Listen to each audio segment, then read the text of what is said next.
नमस्ते बच्चों, पिछली वीडियो में हमने कुंवर नारायण का परिचय पढ़ा और यहाँ हम उनकी दूसरी कविता बात सीधी थी पर पढ़ने जा रहे हैं। यह कविता उनके काव्य संग्रह कोई दूसरा नहीं से ली गई है। यहाँ कवि कहना चाह रहा है कि मेरे हृदय में कुछ भाव जगे और बात जुबां पर आने लगी, लेकिन बात सीधी और सरल थी, लेकिन मन में ख्याल आया कि इसमें कुछ चमत्कार लाया जाए, अपनी विद्वता झाड़ी जाए, जिससे सभी वाहवाही कर उठें। इसी कड़ी में बात जरा टेढ़ी हो गई। यहाँ हम सभी जानते हैं कि कविता में भाषा, छंद, अलंकार, गुण, दोष ये सभी साधन के रूप में है। साध्य यानी उद्देश्य है भावों की सफल अभिव्यक्ति। यहाँ कवि यही कहना चाहता है। एक कील के माध्यम से, एक पेच के माध्यम से कवि ने अपनी बात समझाई है कि हर शब्द एक नियत भाव के लिए होता है। जो भी भाव होते हैं उनके लिए शब्द निश्चित होता है। प्रत्येक शब्द के अनेक पर्यायवाची होते हैं, लेकिन हर पर्यायवाची का हर भाव के लिए अलग मायने होते हैं। ऐसे ही जैसे प्रत्येक पेज का एक निश्चित सांचा होता है और उसी सांचे में वह पेज फिक्स हो पाता है।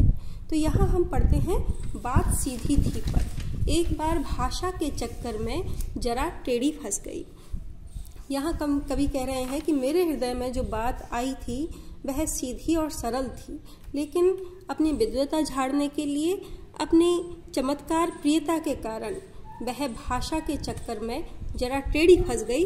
यानी भाषा के चक्कर में से मतलब है कि भाषा कविता को क्लिष्ट बनाने के चक्कर में उसकी भावों की जो सहजता थी वह खत्म हो गई और सरल कथ्य भी जरा टेढ़ी फंस गई से तात्पर्य है कि सरल जो कथ्य था वह भी जटिल हो गया। उसे पाने की कोशिश में, किसे? भावों को। उस भावों को पाने की कोशिश में मैंने फिर से भाषा को उल्टा पलटा, शब्दों के पर्यायवाची रखे, क्लिष्ट शब्द चुने, उनके जो प्रभावी बनाने के लिए अलंकार मैंने नियुक्त किए, छंदों का प्रयोग किया, अनेक तरह से उसे कविता को तोड़ा मरोड़ा, घुमाया फिराया कि बात या तो बने या फिर भाषा से बाहर आ जाए। अब अत्यधिक अलंकारों का प्रयोग करने से, छंद, काव्य, गुण, दोष इन सब का बहुत ज़्यादा प्रयोग करने से भाषा ऐसी हो गई कि जो कविता की सरलता थी, मूल भाव था, वह लगभग खत्म हो गया।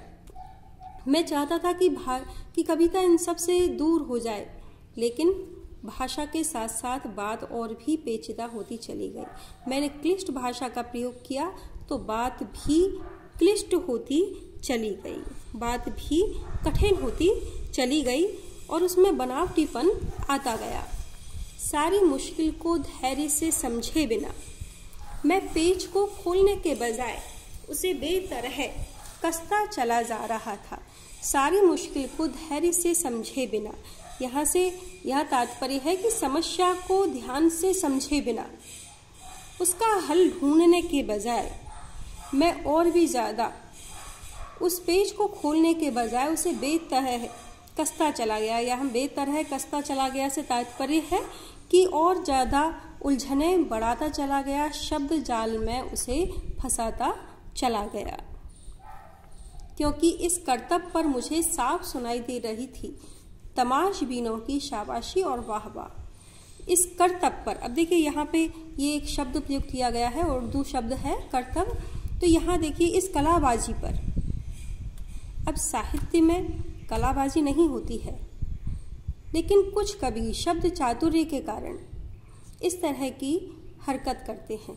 तो इस करतब पर कि यहाँ एक व्यंग किया गया है, क्योंकि दर्शक भी तमाशबीनों की शाबाशी और वाहवाह साफ सुनाई दे रही थी। यानी आजकल जो दर्शक हैं, पाठक हैं, वो भी मूल रूप से साहित्य की आत्मा को नहीं समझ पा रहे हैं, काव्य के मूल उद्देश्य को नहीं समझ पा रहे हैं। आज आत्मा का सौंदर्य खत्म हो गया है और बाहरी चमक धमक पर ही ज़्यादा ध्यान दिया जा रहा है। इस ओर भी कवि ने यहाँ पर व्यंग किया है। नहीं तो पाठकों के लिए तमाशबीन शब्द का प्रयोग कवि नहीं करता। आखिरकार वही हुआ जिसका मुझे डर था। अब कवि को डर किस बात का था? डर था कि कहीं मूल भाव नष्ट नहीं हो जाए, मैं अपने मन की बात को श्रोता तक, पाठक तक उस रूप में पहुंचा पाऊंगा या नहीं, ये डर था।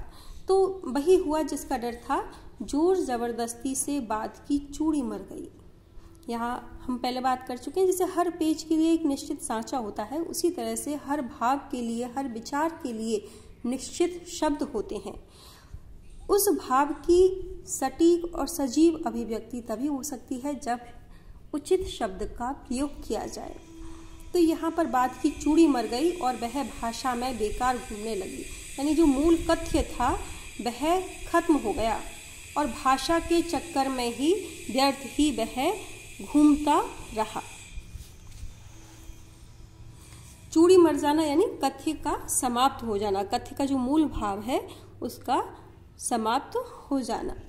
हार कर मैंने उसे कील की तरह उसी जगह ठोक दिया। अब कवि कह रहा है कि मैंने काफ़ी प्रयत्न किया, लेकिन उस निरर्थक और अलंकारिक शब्दों के प्रयोग से कविता इतनी ज़्यादा जटिल हो गई कि मैं थक गया और मैंने उसे जैसी थी उसको वैसे ही लिख दिया। ऊपर से ठीक ठाक, पर अंदर से न तो उसमें कसाव था और न ही ताकत। अब कवि कहना चाह रहा है कि कविता देखने में ऊपर से बड़ी ही सुंदर और शब्द ऐसा लग रहा था कि बड़े सुंदर शब्दों का चयन किया गया है, ऊपर से ठीक ठाक लग रही थी, लेकिन अंदर से कवि जानता है इस बात को कि उसमें कोई कसाव नहीं था। कसाव से तात्पर्य है उसमें गहराई नहीं थी, कविता में कोई गहराई नहीं थी और न ही ताकत थी। ताकत से तात्पर्य संप्रेषणशीलता, संप्रेषणीयता नहीं थी कविता में, गहराई नहीं थी, हृदय को छू लेने वाला भाव नहीं था, प्रभावित करने की क्षमता नहीं थी। बात ने जो एक शरारती बच्चे की तरह मुझसे खेल रही थी, मुझे पसीना पोंछते देखकर पूछा, क्या तुमने भाषा को सहूलियत से बरतना कभी नहीं सीखा? अब उस बात ने एक शरारती बच्चे की तरह, यहाँ एक बच्चे का जिक्र किया गया है कि जिस तरह से शरारती बच्चे होते हैं और हम मार पीट करके उससे लड़ झगड़ करके उसको सुधारना चाहते हैं, लेकिन ये संभव नहीं हो पाता, बल्कि बच्चे की शैतानी बढ़ती चली जाती है। उसे समझाने के लिए, सही राह पर लाने के लिए हमें अपनेपन की, उससे प्यार भरी बातों की आवश्यकता होती है। तो इसी तरह से एक शरारती बच्चे की तरह से बात ने कहा, मुझे पसीना पोंछते हुए देखकर पूछा कि क्या तुमने भाषा को सहूलियत से बरतना कभी नहीं सीखा? कि तुम कवि हो, तुम्हें भाषा को सहूलियत से, सरलता से, उचित विधान के साथ बरतना आना चाहिए। यदि भाव सरल है, सुबोध है, तो उसके लिए सरल भाषा का ही प्रयोग करना उचित होगा।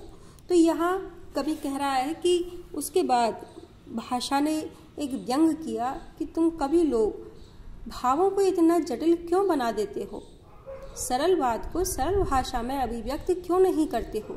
देखिए, भाषा को साधन ही रहने दें तो अच्छा है, लेकिन हम प्रशंसा के फेर में, प्रशंसा चाहने की चाह में लगातार भाषा के साथ प्रयोग करते रहते हैं, जटिल शब्दों का प्रयोग करते रहते हैं, उसमें अलंकार, छंद, गुण, दोष, हेतु आदि का प्रयोग करते रहते हैं, जिससे बात सीधी होने पर भी जटिल हो जाती है और जो मूल कथ्य है, मूल भाव है, वह खो जाता है।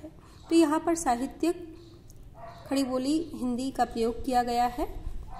अनेक उर्दू शब्दों का यहाँ प्रयोग किया गया है, जैसे शरारती, बेतरह, करतब, शाबाशी। तो तमाशबीन, अनेक ऐसे शब्द हैं जो उर्दू के लिए गए हैं यहाँ पर। और कवि ने बड़े अच्छे ढंग से इस बात को, इस प्रश्न को उठाया है कि मूल जो उद्देश्य है कविता का, वह है भावों की सार्थक अभिव्यक्ति। कवि के हृदय में जो भाव उदय होते हैं, उनको श्रोता या पाठक ठीक उसी अर्थ में समझ लेता है, तो कविता का उद्देश्य पूरा हो जाता है। कविता का उद्देश्य गहनों की तरह छंद अलंकारों से जड़ना नहीं, बल्कि मानवीय भावों की सफल अभिव्यक्ति है। धन्यवाद।